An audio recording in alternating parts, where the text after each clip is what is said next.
Good evening and welcome here tonight to a wonderful 5x15 that's ahead of us all. And it's fantastic to have so many people joining us. Welcome, big welcome to you all. So much variety tonight. Cookery, grief, sisterhood, fashion, marriage, poetical portraits of children. I can't wait to listen to it all. And I hope that you will join me in having a very enjoyable next hour and a bit. Thanks as ever to Newham Books for dealing with our book queries, and they will get you any of our speakers' books, and the details are in the chat. So in the meantime, as spring literally comes roaring round the corner, let's welcome our first guest, who is extremely associated with spring and the seasons. Kate Humble needs very little introduction to people who, like me, are complete addicts of all of her programs: Spring Watch, Autumn Watch, even Lambing Live. Kate has told the story of the UK countryside in all its weathers, all its charm, and all its fascination. And she has many, many fans, me among them, who were very gripped by her program Escape to the Farm, and they wanted to know what she was cooking when the camera zoomed in on Kate cooking in her kitchen. And the result was Home Cooked, the book she's here to tell us about tonight. So Kate, a big welcome to you and thank you for joining us, and tell us about Home Cooked.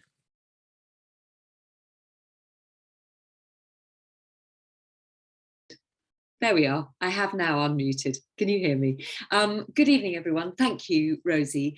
I'm going to start with a little bit of a confession, because I never planned to write a cookbook. I'm not a cook as such. I do cook, but my plan was actually to write an entirely different book. I'd been commissioned to write a follow-up to A Year of Living Simply, which came out at the beginning of 2020.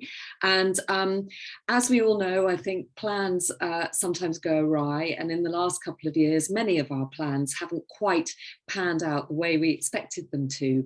And so what I did plan, the book I was hoping to write, it became obvious I wasn't going to be able to do it. I wasn't going to be able to research it. I wasn't be able to go wasn't going to be able to travel to do it.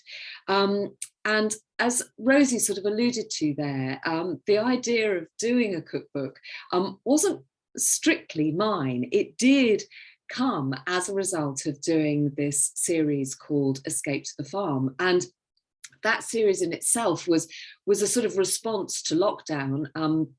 People were at home, they wanted to watch television, but ironically, at a time when broadcasters should have been absolutely thrilled and their viewing figures should have been going through the roof, they couldn't make television because, of course, we were all locked down and we couldn't be together. Except that, rather conveniently, I married a director who can also operate a camera.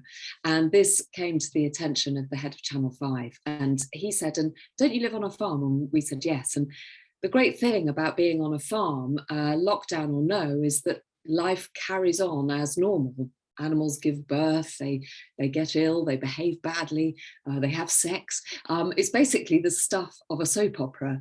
And so really we had a ready-made television series literally on our doorstep. But the curveball that was thrown at me, which I hadn't expected at all, was, "Oh, and by the way, could you do some cooking on this program?" And I thought, well, you don't even know whether I do cook. And I do cook after a fashion, but I think I cook in a way that somebody of my generation, and also the way that I was brought up, cooks. So I grew up in rural Berkshire, and I was, growing up in the 70s. And when you grew up then, and in that sort of part of the country, you basically had to cook, or your mum had to cook. Otherwise you went very hungry indeed. There weren't restaurants around the corner, there weren't takeaways. And also there wasn't really that sort of culture of food then. It was, I don't think I went to a restaurant until I was about 15. You ate at home and you ate food that, your mum or your dad or you prepared. And so I grew up really eating things like shepherd's pie and apple crumble, very kind of, I suppose, simple, homey, delicious, but unfancy food. It's sort of, it's hard to think of this now, but you know, all the ingredients that seem to pepper cookbooks and menus these days, and people even feed their children things like avocados and sweet potatoes, you know, we'd never heard of. I don't think I ate an avocado until I was 20, but I loved the food that I grew up with, and I suppose that has always been my my inspiration in the kitchen, has been that food, that very simple food. And the other thing about growing up then and eating the way that we did as a family was that we ate much more seasonally. I don't think, maybe supermarkets just didn't fly food around the world in the same way that they do now. So no one thought of eating strawberries in February. You know, you ate strawberries in the summer and they were a treat. So when it came to thinking about food for the television, I thought, well, I can't suddenly become a gourmet overnight. I'm going to just have to cook the food that I cook. And some of you may remember the sourdough saga that went on over lockdown. Everyone in the world was making sourdough, and you know, and then posting these slightly smug, it has to be said, slightly smug photos on social media, going, look at my perfect loaf, you know, with its sort of whirls from its lovely wicker basket that had been proved in. And I have to say, I got sort of caught up in this sort of enthusiasm for sourdough and desperately tried to make it. Total failure every time. I killed every sourdough starter that anybody gave me. I even sent away for one that was supposed to be foolproof.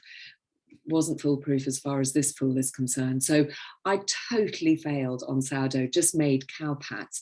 And then a friend of mine said, well, stop trying, make soda bread instead. And she gave me, so this is the book. I'm going to hold it up and start holding up there. She gave me this recipe. And she is a wonderful woman called Jennifer, and her mum is Danish and her dad was Cuban. So she makes the most delicious kind of mixed influenced food, but baking is really her thing. And you're going to see all my notes now. But this recipe here is a soda bread for winter. And soda bread was a revelation to me. It is so fantastically easy. Doesn't involve any complicated yeast, doesn't involve having to sit overnight, no wicker baskets needed. You literally just mix the ingredients. That bicarbonate of soda is the magic thing that makes it, you know, rise and into bread. And you put it in the oven. I mean, literally from start to end, you're probably talking about an hour, and you have this beautiful bread. So that was the very first thing that I cooked on the TV series. And when it went out, people's response was kind of extraordinary. They were like, oh my goodness, you know, we've made your bread and it's really easy. And I'm like, I know. And all the recipes that I cooked on the series they were just very, very simple things, and very seasonal, because that just seemed to be what I suppose what I believe in, and as I say, the most sort of authentic way that I felt comfortable about cooking on the telly. So another recipe I did was this one. Which is very pertinent for now, actually. It was chicken with wild garlic, and everybody loves a forage, I think. You know, I mean, who's going to turn down the opportunity of free food? And there is, again, I think people during lockdown were walking, and also they were bored of their own recipes. We all got bored of our own food, and we were desperate for kind of inspiration. And I think the combination of being able to go outside to really enjoy spring and its bounty was something that sparked the audience's imagination. And this recipe, which is spring chicken with wild garlic, you could cook this now. There it is. the wild garlic is just starting to appear in our woodlands now. And again, that was something that really seemed to capture people's imaginations. So I thought, you know, I got this great response for the recipes. And so I said to my lovely publisher, should I be thinking about doing a cookbook, given that I can't do the other book that I promised you? And she said, absolutely not. You should not do a cookbook. It is a completely overcrowded market and you're not known for food. And I thought, well, yeah, that's totally fair enough. She said, however, I have got a meeting with my sales team in a couple of days. So if you can get me 80 to 100 recipes and a kind of idea of how the book would be in a couple of days, then I'll take it to them and we'll see what they do. And I suppose I like a challenge. And I love cookbooks. I love cookbooks that that include a story. Things like, you know, Nigel Slater writes so beautifully. His kitchen diaries are wonderful just to sort of sit and read. Elizabeth Luard is another one. So I thought I would try and put together an idea of a sort of storybook with recipes. And amazingly, her sales team said, okay, we want this book. I then had 2 months to write it because I had no idea about this, having never done what's called an illustrated book before, that there's a very long lead up time. So I had 2 chaotic months. I think I almost got divorced every day. And as well as writing recipes and writing the book, you also then have to think about photographs. And I was given a number of photographers that were deemed sort of suitable for this type of book. And I chose a photographer called Andrew Montgomery. And the first day I met him, he came to the farm. The first day I met him, I really wish I hadn't chosen him because we were in the middle of lambing. I looked like death for a start because I'd been up all night, and he came in and went, oh great, you know, it'd be lovely to get some photos of ewes and lambs together and everything. I think it would look really nice in the book.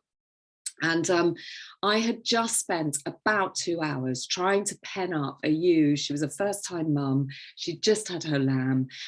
She didn't want to know anything about the lamb. So she was on one side of the shed. I'm with the lamb trying desperately to get them penned up together so they could start bonding. And as I say, it took me about 2 hours to catch her. When I finally did and got her in a pen, Andrew was like, perfect. That's the shot. That's the sheep I want to photograph. And he opened the pen and the ewe just shot out, at which point I swore at him and said, I wish I'd never met you. However, he did get the shot in the end. Here she is, looking very content. And he also got some other really, really beautiful photographs. And it gave me a tremendous insight into the real skill that goes into sort of food photography and also the whole design of a cookbook. You know, a cookbook, it does almost need to be edible. And that was something that I realized, you know, all the books that I've written in the past have been non-fiction books, and it's quite a lonely business writing, particularly for somebody like me. I get very absorbed in the books that I'm writing, and I become completely impossible to live with and actually have to sort of take myself away about a month before deadline and remove myself from polite society. So this was a real lesson in collaboration, and it is, the whole book really is a collaboration. It's a celebration of the food that I grew up with, the food that my friends cook, the food that I've loved over the years. It is, in essence, a posh version of the folder that I think we all have in our kitchens, the bits of recipes that we've torn out of magazines, the things that we've jotted down from our mums or our friends. And although I had spent many a day wishing I hadn't suggested to my publisher that I write this book, actually I'm really pleased that I have, because I now have the poshest kitchen folder in the world, thanks to a great team of people. And that is my cookery timer. There we are. Okay, that was fantastic. And yes, I was thinking about all the little bits I've got cut out of little recipes that you keep going on. But that's a great story about the photographer, and I like the picture of the sheep. So thank you so much. And Home Cooked is out now. Clover, hello. It's so great to see you again, and huge congratulations on your new book. Clover's been writing all her life, and her last bestseller, My Wild and Sleepless Nights, looked at the highs and the lows of motherhood. But her new acclaimed book, which is called The Red of My Blood, dives into something, well, very raw, the death of Clover's beloved sister Nell, who was the founder and the star of Gifford's Circus, which, if you haven't been lucky enough to go, and I have, please go, because it is a wonderful circus that involves music and horses, and it did involve Nell, but it has carried on, and it is an absolutely fantastic part of the English summer. Clover, thank you very, very much for joining us, and over to you to share the story of The Red of My Blood, which is out now. Thanks, Rosie. My sister Nell, December 2000. She was 46, the same age that I am now. She'd had cancer since 2015, but I didn't think that she would die. She couldn't die. She was my older sister. And also her oncologist had told us just days before that her prognosis was really good, that she had 5, maybe 10 years to live. 10 days later, I was in a hospital room with her and my father when a consultant knelt down by her bed and told her that she had a day to live. A day. I stood by my sister's bed and I was with her as death came into the room and did its thing. Death took Nell away from me. I had really wanted to stand in the way of death, to block it from entering the room, to tell death to stop, to go away, because I'm not ready for you to take her from me now. But death, when it comes, is unstoppable. Nell's death completely undid me. My bright world turned dark. The pain was physical, emotional, spiritual. I felt completely ripped open, sometimes incapable of speech, although often what I really wanted to do was just lie on the floor and scream. I've got 5 children, so I knew that I wouldn't take my own life, but I often fantasized about vanishing into the place I'd come from before I was born and finding my sister there. We had experienced grief together before.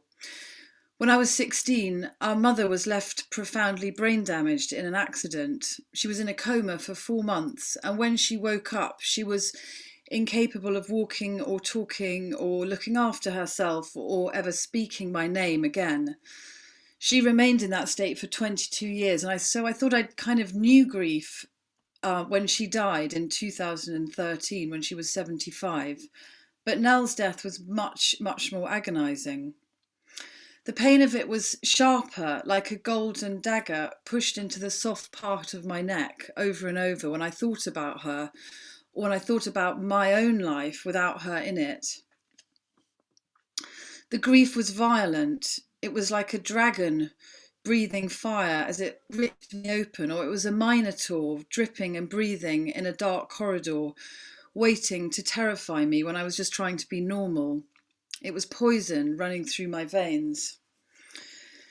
"How are you?" kind friends often said to me, and I didn't really know how to tell them the truth, because the truth was that I was heartbroken, demented, bereft, insane, and very, very angry. So instead I just said, I'm fine, I'm completely fine. And they would often tell me that they could not imagine what I was going through. Language, I realised after Nell died, was failing me every time I tried to speak. So instead I started to write. I didn't know how to manifest this pain in my life because society doesn't want heartbroken, demented, bereft, insane and very, very angry people walking around. Although, believe me, there are many of us all around you, since the people that we love are dying all the time. And in the last 2 years, the presence of death around us all has gained a terrible new momentum.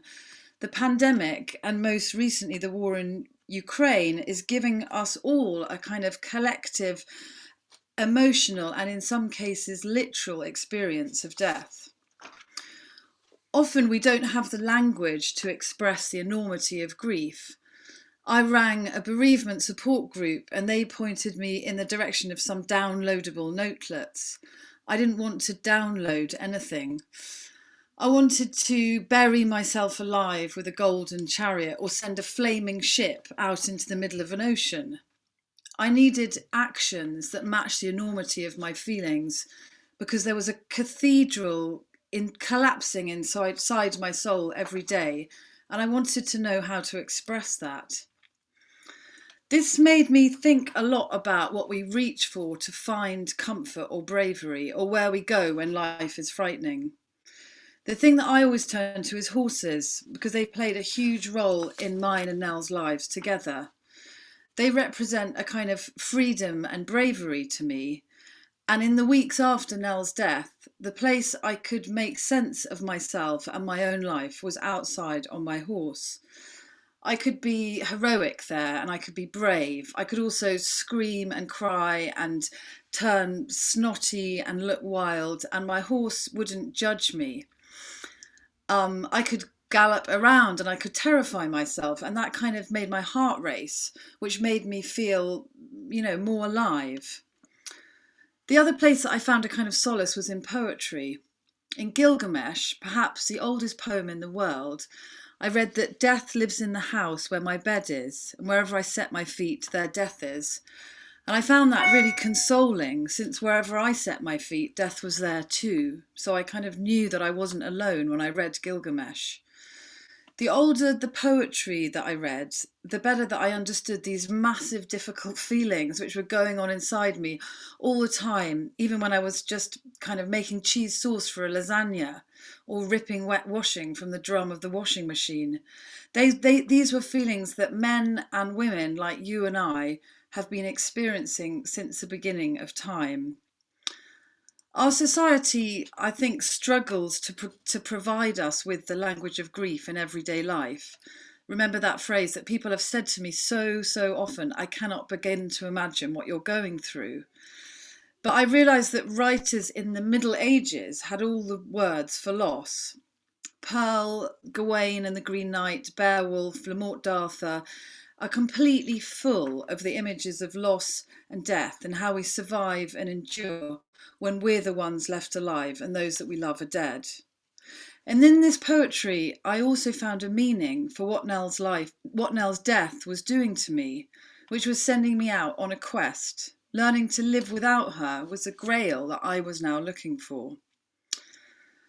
Losing someone that you love very much and who you're closer to than maybe anybody else alive is a really, really lonely process. No one can feel what you have to feel but you. And the loss of my sister was also like a kind of severing off of myself from the past.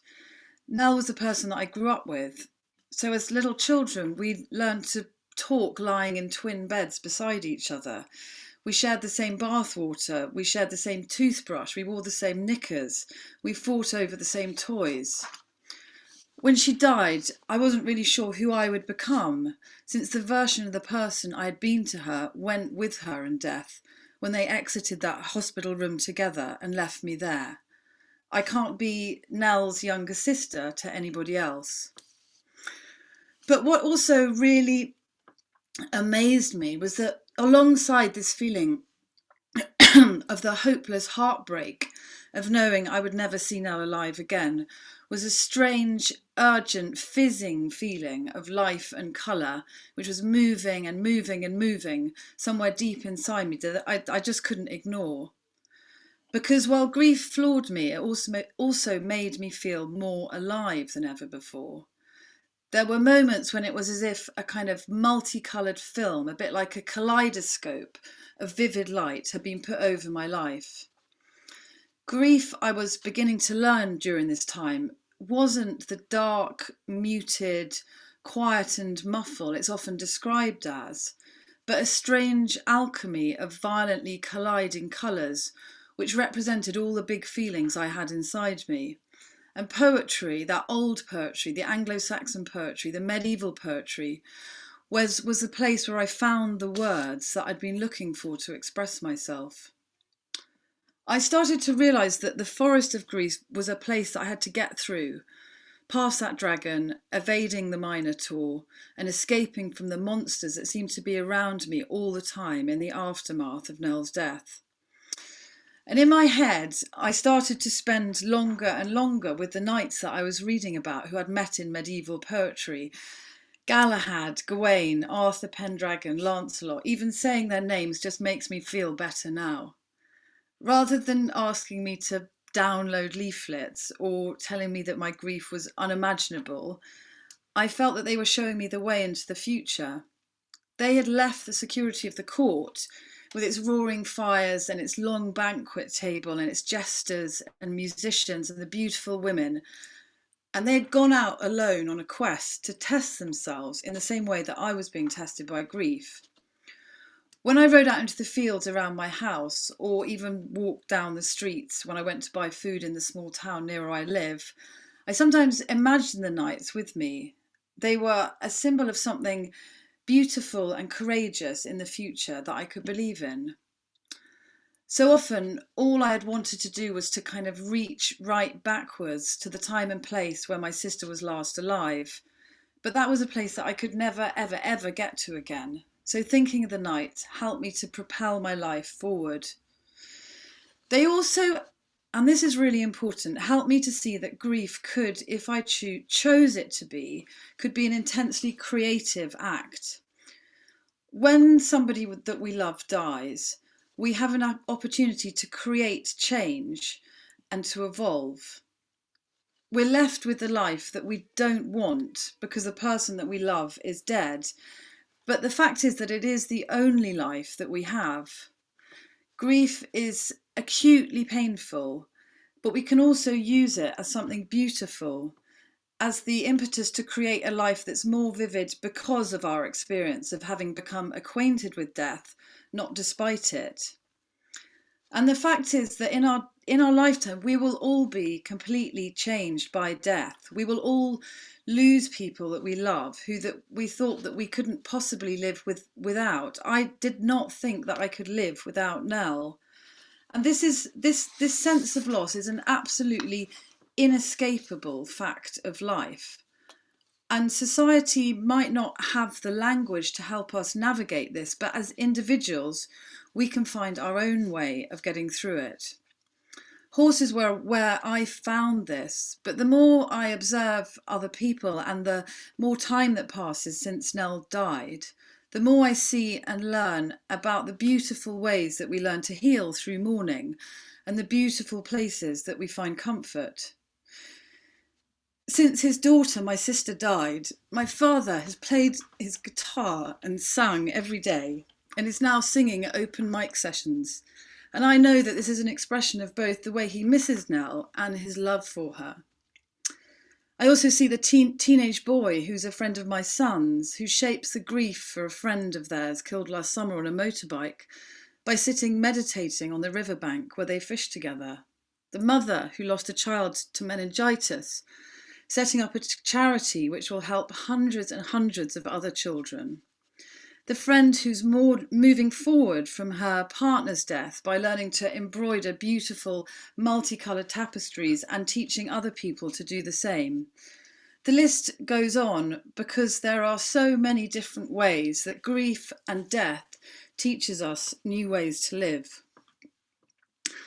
Just last week, 2 friends of mine died within a few days of one another after illness. They were a married couple and they were in their 80s and 90s, and they had great lives with children and grandchildren.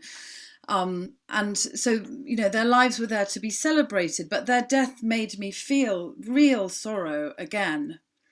And it reminded me so much of the aftermath of Nell's death, and it reminded me again and again and again that the death of the people that we love, is a challenge that we must face repeatedly.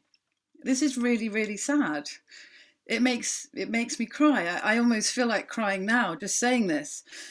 But I also find real solace in the idea that a good life, a rich life, a vivid life might be the one in which we are like those knights, called out on our own quest challenge again and again and again to reimagine and recreate our lives after great loss. And I like the thought that if you ask Gawain and the Green Knight, whether his life had been more meaning, had more meaning in the safety of court or out alone there as he rode towards the Green Knight's castle, I think that he would tell you that he felt most alive out there on his quest. I chose my knights and their poetry to take me across the plains of loss because they were the symbols that made the greatest sense to me. I wonder, what would you choose? Oh, Clover, thank you so much. That was absolutely wonderful. Yeah, it brings it all back. And that was so optimistic as well. I love this sense of all the people who grief gives you a jolt, makes you look at things again and try to start something new. So you give it great positivity because, of course, it does happen to all of us. And yes, 2 people dying last week. I know. So Clover's book, which I can't recommend too highly, will be available on all good bookstores, and do look at that to see the details. And now, welcome to our next guest, who is the wonderful novelist Monica Ali. Monica became a literary sensation when she published her book Brick Lane, which was an extraordinary story of love in the East End of London and how fate charts the course of our lives. 10 years on from that book, she has written Love, Marriage, which I couldn't put down for all the best of reasons. It's a literary book that is also unputdownable, something of a thriller, full of extraordinary characters, each character of which has stayed buzzing around my head. It's about family, obviously, it's about marriage, it's about love, and it's a story at the heart of it about Yasmin and Joe, who are both young medics, dealing with being young medics, meeting each other, falling in love, and deciding to get married. So, Monica, first of all, welcome to 5 by 15. And I hope that's a sort of adequate, very small description of how your book opens. So could you tell us a bit about Joe and about Yasmin and their life together when the book opens? Sure. So Yasmin, as you said, is a young doctor. She's 26 years old. She's engaged to be married to Joe, who is a fellow doctor. He's handsome, he's charming, he's rich. He's also very sweet and kind. But then he does the unthinkable and cheats on Yasmin. She is, of course, distraught, but then she goes off and has revenge sex, which shocks her even more because she's always thought of herself as a good girl, a good person, a follower of the rules. And then she does this thing that to her mind is a terrible travesty of all of her principles, and she doesn't tell Joe about it. He at least has confessed. Little does she know that Joe is in therapy for his sex addiction. So at the start of the novel, everything is going really well. She's worried about her parents meeting his mother because they come from very different worlds and different backgrounds. But she's kind of sorted. She has a life plan. And then everything kind of implodes and explodes simultaneously.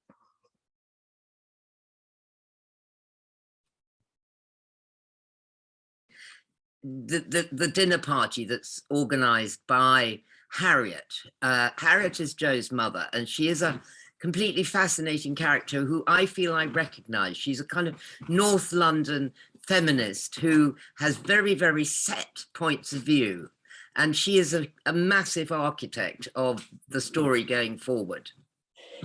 Yes, so Harriet, as you say, is sort of North London, liberal, lovey. Yasmin is very anxious at the beginning about the two families coming together for the first time.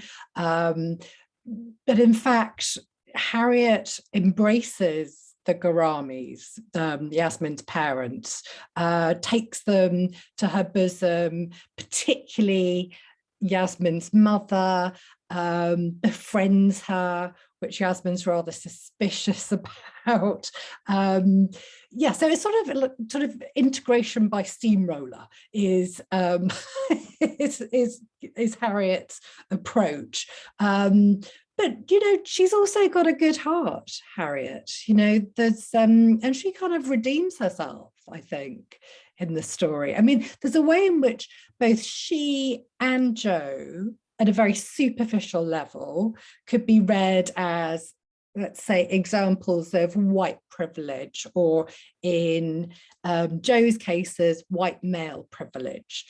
But I don't see them like that at all. I mean, they've got their own complexities, their own demons, their own very real problems that they're struggling with as well. Certainly felt with Anisha, with Yasmin's mother, that you end up with a woman who is every bit as much of a fighter as Harriet is a fighter, just from a very, very different vantage point. And I'm not going to give away what the big thing we don't know, that we don't find out till the end of the book. But why did you want Anisha, because, as you say, becomes very involved with Harriet, to the extent of moving into the house, which is quite an extreme action?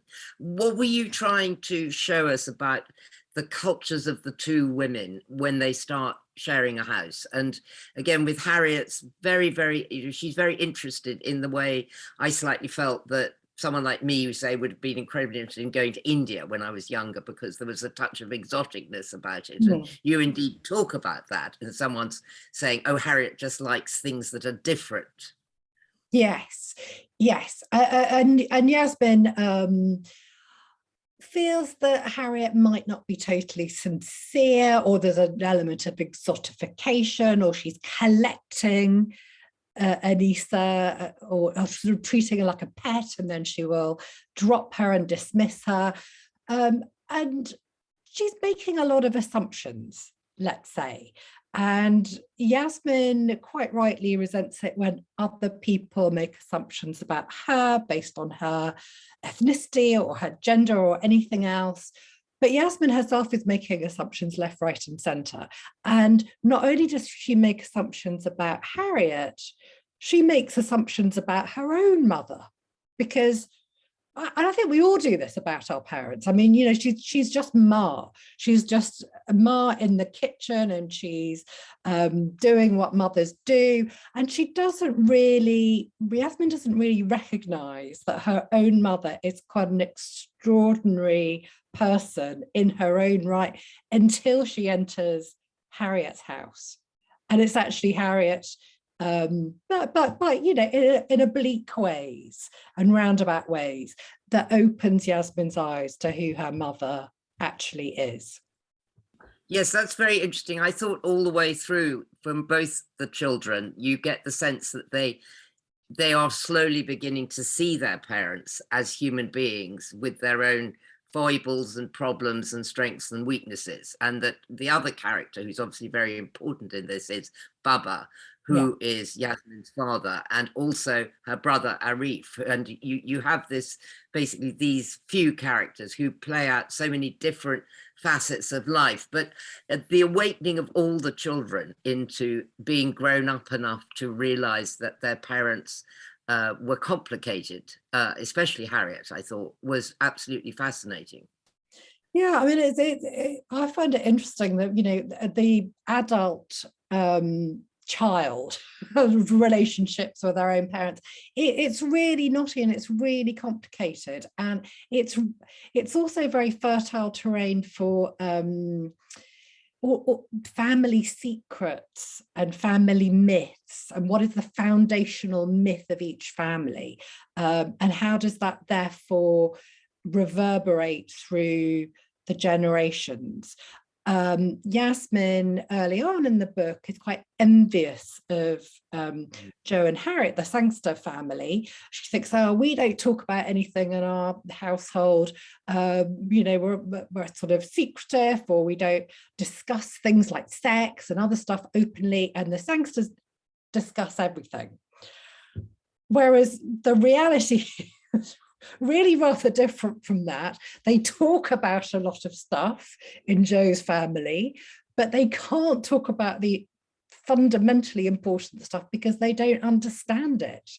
And that actually they have bigger secrets than the Ghorami household. So it's, again, I'm interested in playing with those inversions, as well as the kind of maybe the stereotype of a South Asian family is more closed and therefore more backwards, and a white liberal family would be more progressive, and therefore, you know, that's the pinnacle, as it were.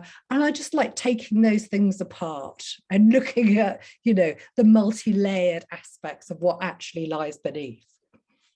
Yes, and certainly Baba's or Arif, the son, has this notion that Baba has these insanely high ambitions for him, which in fact Baba doesn't. But I thought Arif's, again, awakening about that was very interesting, that he sort of grew up into the cliche that that's how it was, when in fact it wasn't. And a lot of Baba's he's often furious with Arif for not having a job or not having a proper job, for doing a degree in sociology, which is totally useless as far as Baba is concerned. But beneath the anger is fear, you know, because he knows that as a young Muslim man, he's going to find life a bit more difficult than others perhaps might, and he's already been profiled in the past. So and beneath that fear is love. And I think, again, I'm interested in examining, you know, what we see on the surface and what the reality is, and really delving into into that gap. Yes, well, that's fantastic. I read in an interview with you the other day that I was looking up before talking to you, that you talk about the research that you need to do. Now, you have done absolutely phenomenal. I read your book around the same time as I watched This Is Going to Hurt, the story of the junior doctor.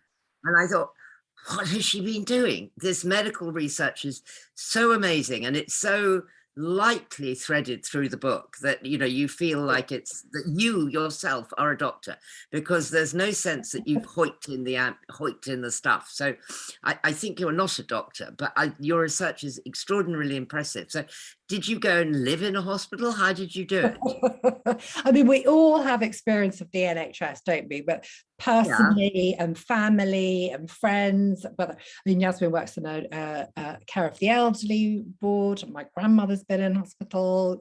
She's no longer alive, but when she was, I also did an enormous amount of reading. You know, there's lots and lots of popular books by doctors, memoirs. I also had to delve into medical journals. So I'm still getting emails from the subscriptions department of the New England Journal of Medicine saying, come back and resubscribe. I was like, no, I don't need to do it anymore. I've done all that research. But the point about research, really, as you say, is that you have to put it away. I mean, you don't want to overlace these things into the book. They're there to serve the purpose of the characters and the plot and so on. But at the same time, it's important to get it right. And I did have doctor friends read my drafts as well and let me know if I'd gone astray in any way. But I got the green light. I got the thumbs up from them. Well, it's very, very impressive. So how do you feel that your writing has moved and developed since Brick Lane? I mean, it's a long time. I know you've written other books in between time, but this book has that same vibrant, extraordinary feeling that you've captured so many aspects of life and love and disaster and joy into one package. Was it an enjoyable thing to write? Yeah, I mean, writing is sometimes torture. Let's be frank about that. And I think every writer would acknowledge that. But it came out of two separate stories, actually. One was about Harriet and one was about Yasmin. And as soon as I wasn't sure I was going to end up writing either. But once I had this sort of light bulb moment of what if I put them together, I knew this was the book that I had to write, and I knew it was going to be a lot of fun to write, and it really was. And I think, you know, I'd like to think that each book is different in lots of ways from the previous book, but I think the one thing that hasn't changed in my fundamental approach to writing as life is that you can talk about and write about very serious things without losing your sense of humor.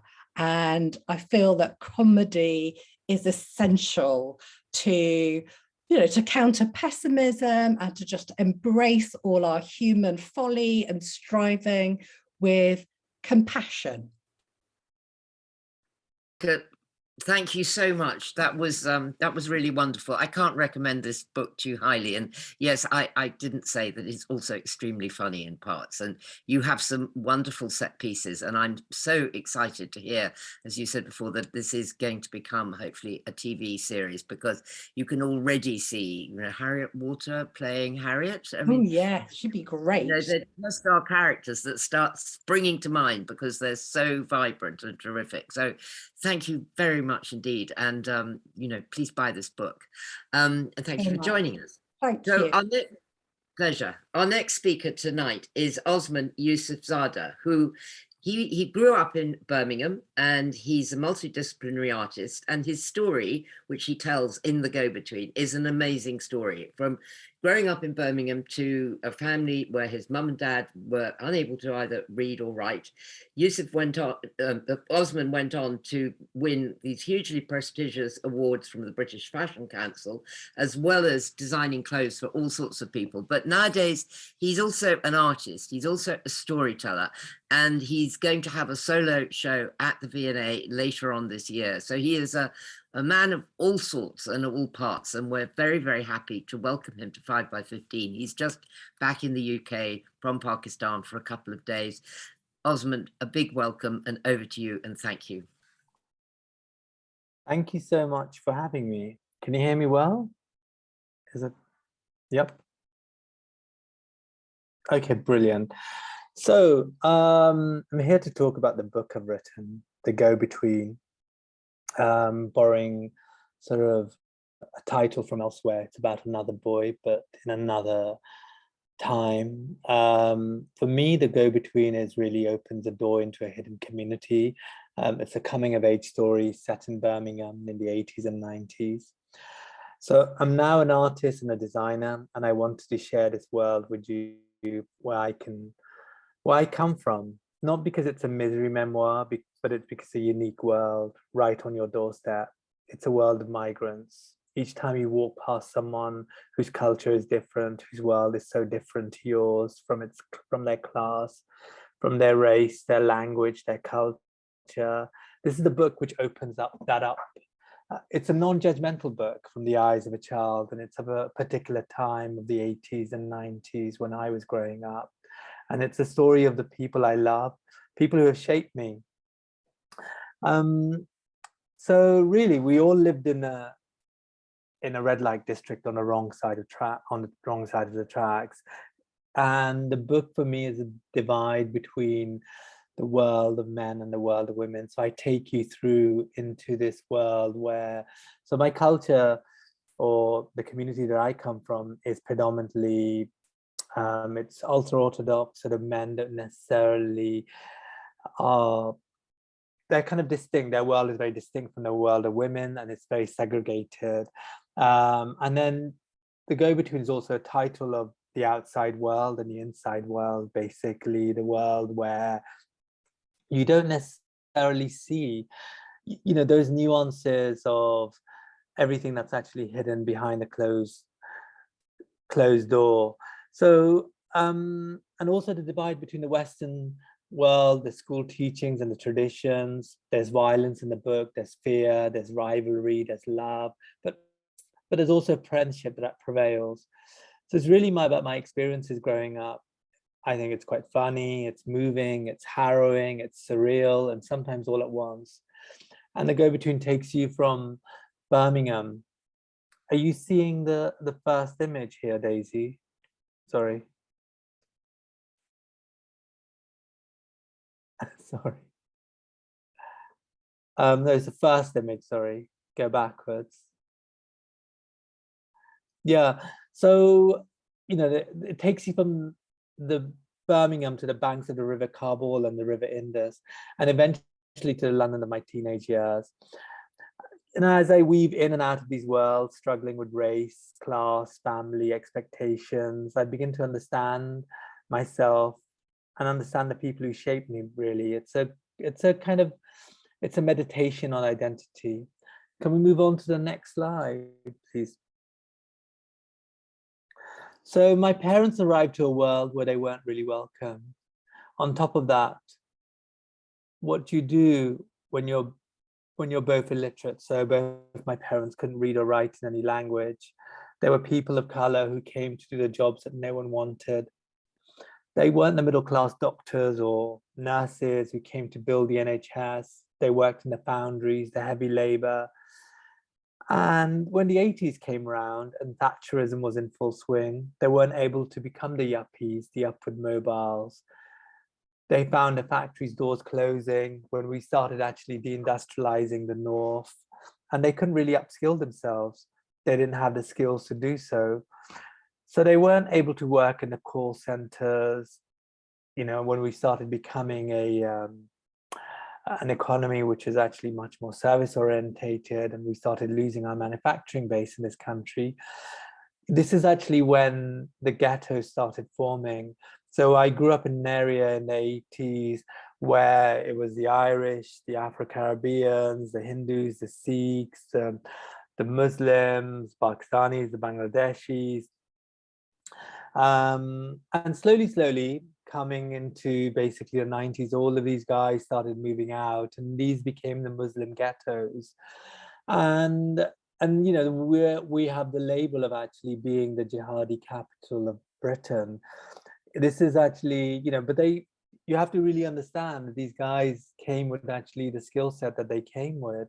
They had to look inwards. They'd lost all their jobs, they lost their dignity, and the only thing that they had to actually stick to maintain themselves and was really a sense of religion. The mosques actually started opening their doors to them, and it became this kind of like, there was nothing really else that they could actually kind of do. So you have fundamentally you've got a world where you've got to prepare for the hereafter, and that kind of became this psyche that when we were growing up in, basically. And I think what's also very interesting for me is that the classes that are mobilized to combat each other. Looking here, it's the white working class that went around saying that Enoch Powell was right. I can still remember a first girlfriend who came, that I walked down, I think it was about sort of 7 or 8, and her father owned the pub, basically. And then she ran up ahead of me, and she basically she shouted out as she went into the pub, and she said, "Packy." So there's always this kind of really world where you kind of, it's not the kind of like the middle classes, it's always this kind of the lower classes, the mob kind of idea, which is actually somehow mobilized against anyone else kind of coming in. But it's the middle, it's the kind of the likes of Enoch Powell, the well-read, the people who had actually been to Oxbridge, that were actually mobilizing all of this. I had an uncle who was beaten almost to death. So yes, there was terrible racism, but it also went both ways. We also witnessed the hatreds of towards the white community, because we didn't really know what else to kind of like, how else to kind of react towards them. But the book for me is not really about judging. It's really through the eyes of a kid. I was just living and observing this world. Do you want to go on to the next slide, please, Dave? So what do you do when you have to bring your children up in a red light district, where the area is actually called the wickedest road in England, basically, where 450 working women are selling their wares, selling themselves every evening? And well, what did I do? I made friends with them. So there was an area called Cheddar Road, and it was like a mini Amsterdam. as well as the curb crawlers. There were sort of prostitutes outside off around the door. And for me, they would tease me saying, come over, I'll make your hat fly. And I was obviously, my hat was going to fly from ecstasy. And she was referring to my hat of my skull cap, my Muslim identity, what I would wear to the mosque. But, you know, my parents and the elders had other ideas. They had other ways to deal with what they called women on their streets, basically, that they were on the wrong side of their streets, where their house prices would never really rise. They became the vigilantes. They roamed the streets when night would actually fall. Sometimes we followed just for fun. They took down the car plate numbers of the curb crawlers, eventually pushing them out so our highest prices could rise again. And then David Cameron turned up a little while later, several years later, actually thinking, guys, these guys have done well. This was actually where big society came from. So this is all orchestrated for the mosque, which also kept us off the streets. Do you want to go into the next slide, Daisy? So I think, you know, if you look at this idea of this is an image of a daytime disco in the 90s, basically. So we weren't really, I think, firstly, if I start off with the idea of actually that Asians, are they all good businessmen? Are we good at money? Am I going to actually just sort of, but here I suppose there's a little bit of an anecdotal evidence that maybe we may be, but I don't want to push that cliche. So you have empty nightclubs in the day, and you have a lot of large amount of South Asian kids who can't necessarily go out in the evenings.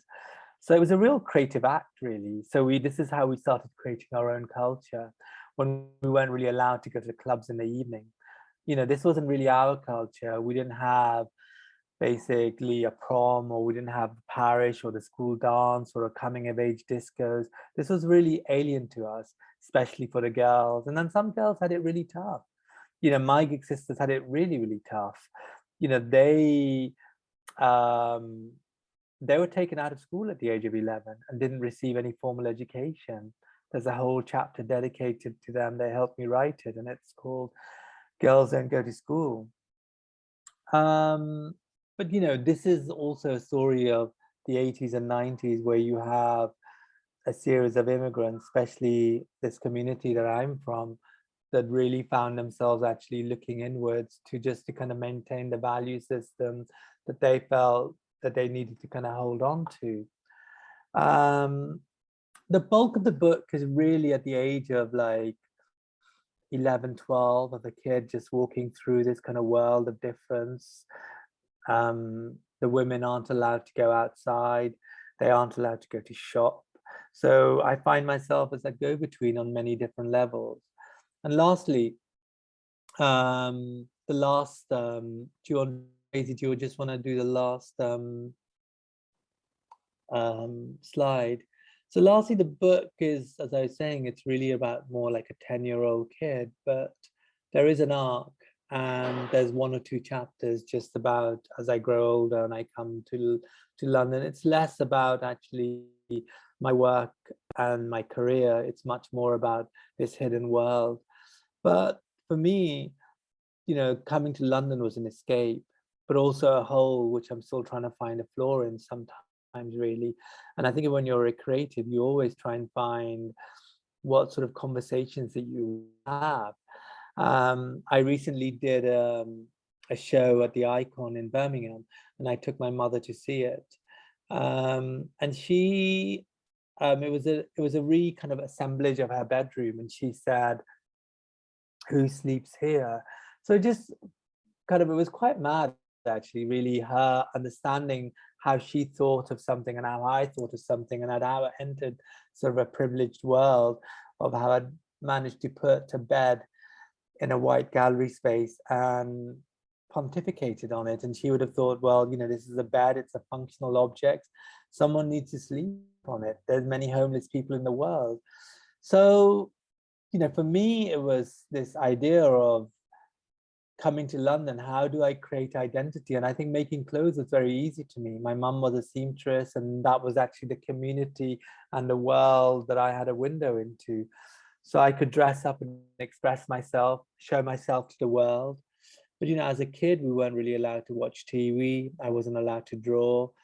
So I found myself here in a way of actually expressing myself, a performance in many different ways.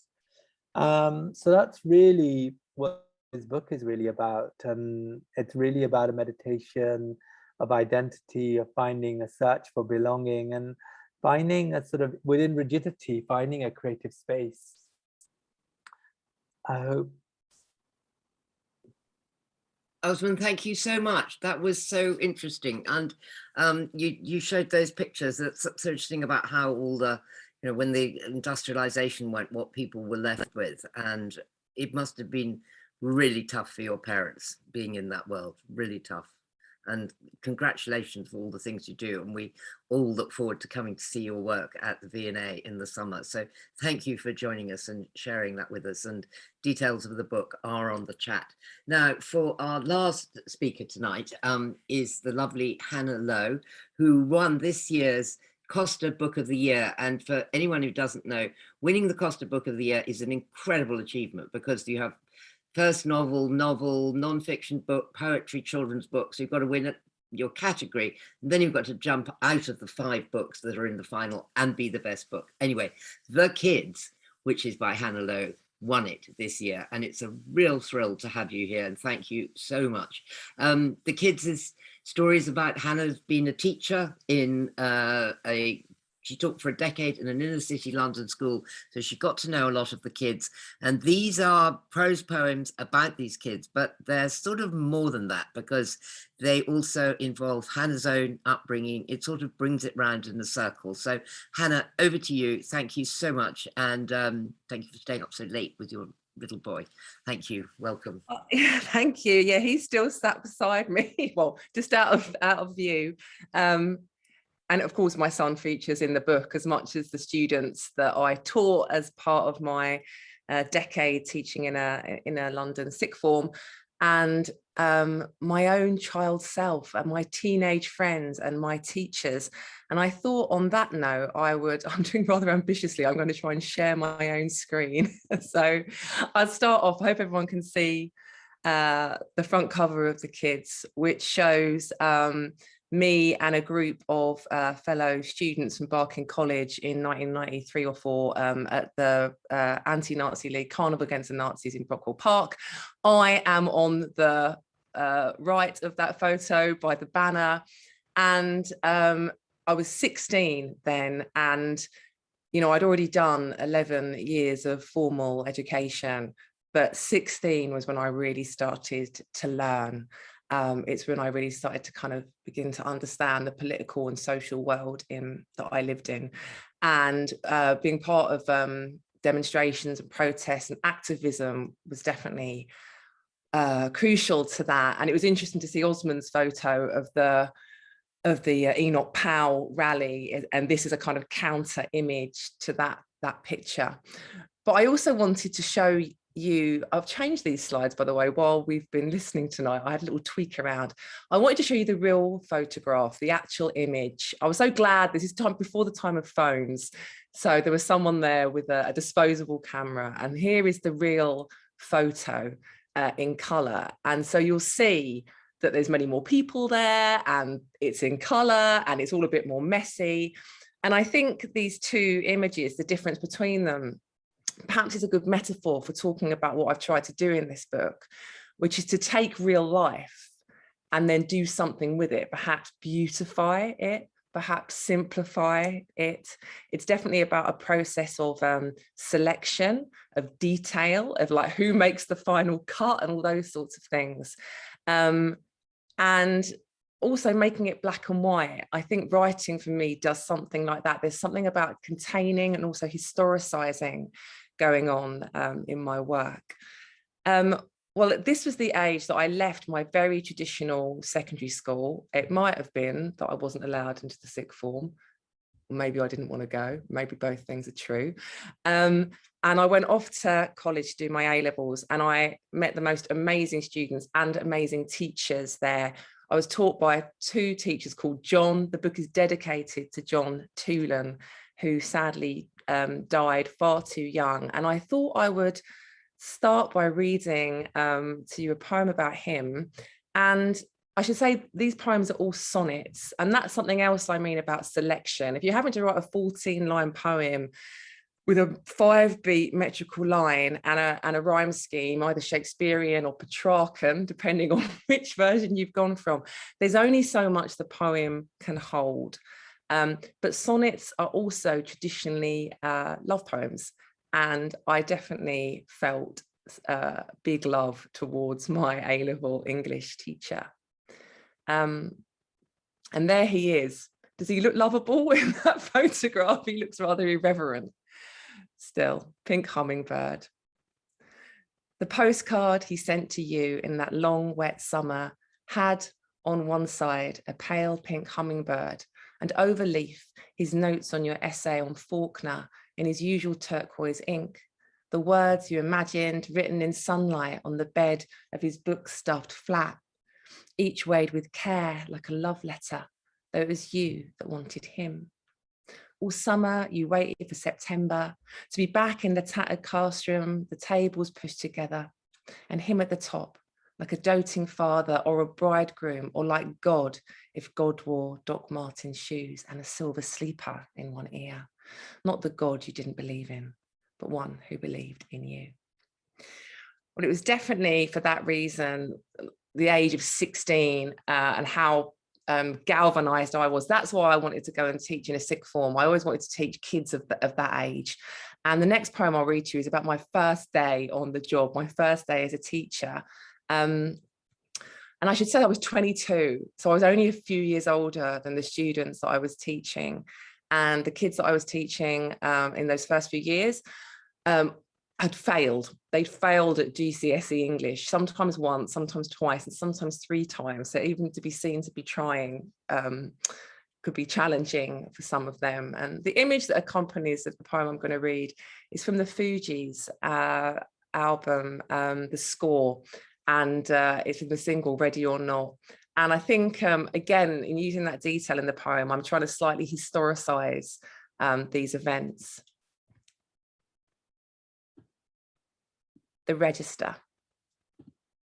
That first September, I climbed the bluestone steps past Shakespeare's doubtful face, an old mosaic of Jamaica, and the ruby blot of lips where last year's girls had kissed the schoolhouse brick. Now this year's crop pushed past, all clattery chat, their first day back, what's up, salam, the Fugees blaring from someone's phone, ready or not. And with that old white dog still barking softly in my head, I walked the sugar-papered hall and pushed the classroom door to find a sprawl of teenagers sat waiting, my resetters, all back to do what they'd already failed. I took my seat and called the register. Denise, Tyrone, Alicia, Chantel.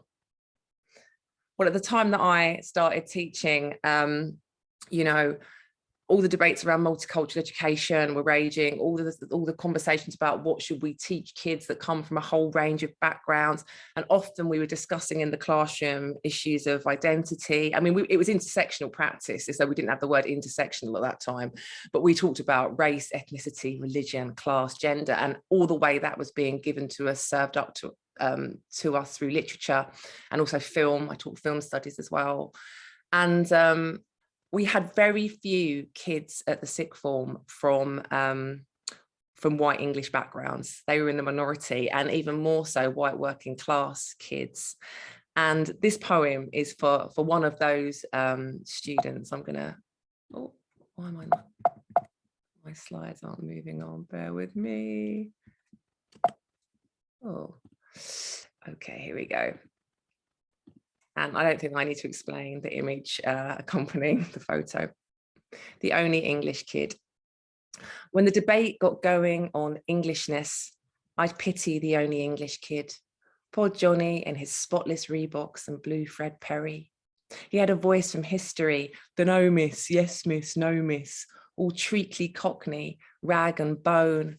And while the others claimed Poland, Ghana, Bulgaria, and shook off England like the wrong team's shirt, John brewed his tea exclusively on Holloway Road. So when Asif mourned the George Cross banner swinging freely like a warning from his neighbour's roof, the subway tunnel sprayed with Muslim scum, poor John would sit there quietly, looking guilty for all the awful things he hadn't done.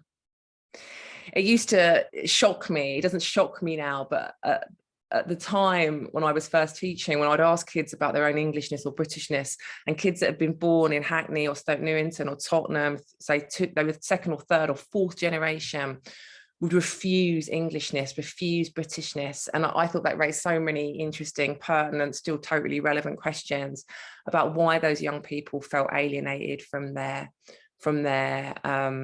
place in which they were born and the place that was rightly, I believe, theirs. And so there were many sort of fascinating conversations on that front. And it's funny, you know, the kids that I remember most strongly are the ones that cause me the most problems, I suppose. And, you know, I had so many brilliant and happy classroom encounters, you know, those days when lessons just really went well and what I was trying to teach, I felt, was learned.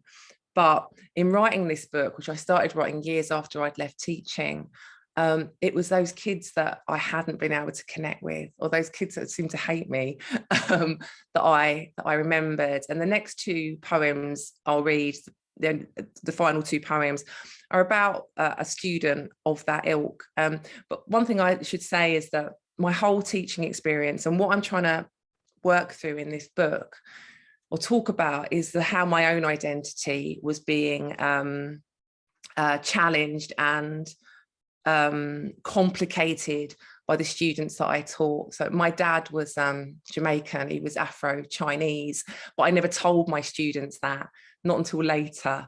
And you'll hear how this pair of poems speak to that idea. Janine. Janine was a Monday morning queasy feeling. I was never ready for her choice of sting.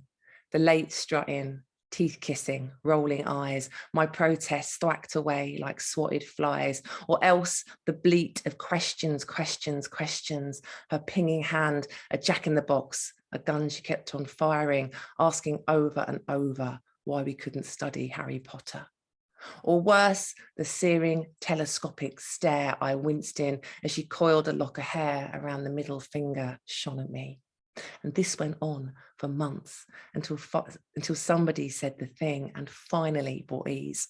My dad was half Jamaican, half Chinese. It's a photograph of my father there. Janine 1. My dad was half Jamaican, half Chinese. Her question at my office door, her face gone softer, searching mine for vestiges of blackness, as if she'd find a sign, a trace, the more she taught. And when I told her yes, with some fire put out, it's hard to know what heat, or presume a heat at all, or guess the stakes when teachers rarely look like those they teach. The whiteness of my skin has been confusion, chaos, agency. Janine was nicer after. Well, what's up, miss? And hey, like neither me nor her remembered Monday's knackering, spun out war. She dropped her gun. I'd somehow been excused. I'd been forgiven. I think what Janine and I both felt strongly there was relief, relief that we could stop. But the book is broadly, it's love poems to education, to learning in all its forms, to the kids I taught, and to them for what they taught me. Okay, I'll finish there. Oh, thank you so much. I so completely see why you won all those prizes, and I hope you go on to win many more. Those were really wonderful, really profound, and many levels, and I look forward to reading them carefully and slowly. And thank you so much for being with us. That was very special 15 minutes indeed. So that's it for tonight. Thank you all to everyone who's come to listen, lots of you out there, and thank you very much to our wonderful speakers, to Clover, to Kate, to Hannah, to Osman, and indeed to Monica. Thank you all for being so great, and you couldn't have been better. Tomorrow we've got the third in our masterclasses, hosted by Jim Nocti, with the brilliant Gwendolyn Riley joining him to talk about writing fiction. And do join us if you can, and if not, we're going to be live again at the Tabernacle on the 7th of April with the Hay Festival as a prelude to this summer festival, which will be back in action, actually in a field rather than on a screen. So please join us when you can, and in the meantime, have a very good evening, and thank you again. Good night.